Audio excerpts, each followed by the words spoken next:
C'est par la foi que voyons l'invisible. Chers amis, bonjour, bienvenue à la communauté d'études quotidiennes de la Bible. Ils se sont levés à l'appel du Seigneur. Quel plaisir de vous saluer en ce mercredi 28 août 2024 pour continuer à partager avec vous la lecture de la méditation quotidienne pour adultes tirée du livre Dieu est ainsi, portrait de la grâce et de l'amour divin écrit par Roberto Herrera. Je tiens tout d'abord à vous remercier, chers amis, car votre fidélité à l'écoute et au partage de nos différents contenus est quelque chose de vraiment apprécié. Que le Seigneur vous bénisse. La méditation du jour est intitulée « Seul Dieu fait croître ». J'ai planté, Apollos a arrosé, mais Dieu a fait croître.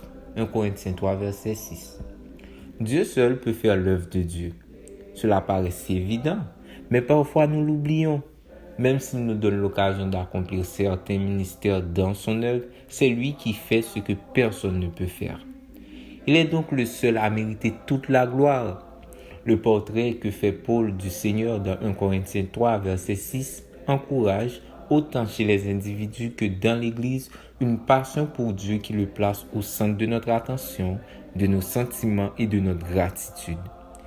Bien que nous voyions des personnes réaliser la tâche de planter et d'arroser, nous ne devons jamais oublier que c'est uniquement et exclusivement Dieu qui a permis, qui permet et permettra la croissance.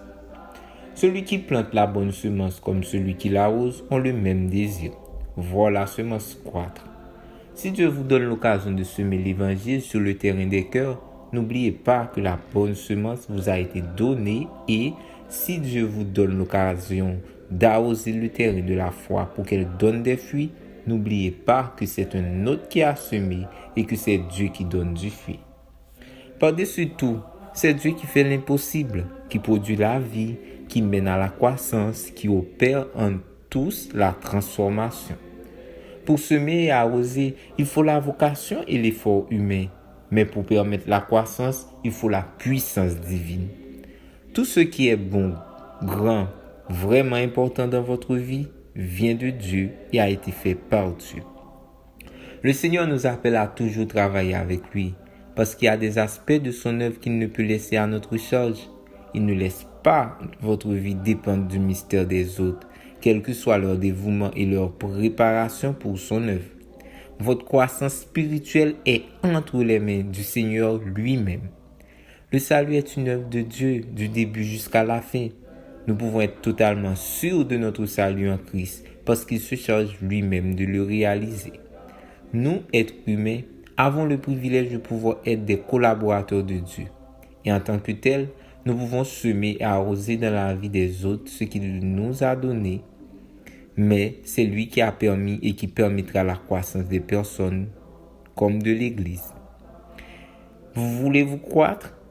Voulez-vous voir votre Église croître? Regardez à Dieu. Allez à Dieu. Merci d'avoir suivi cette méditation. Nous vous souhaitons de passer une très bonne journée. Au revoir.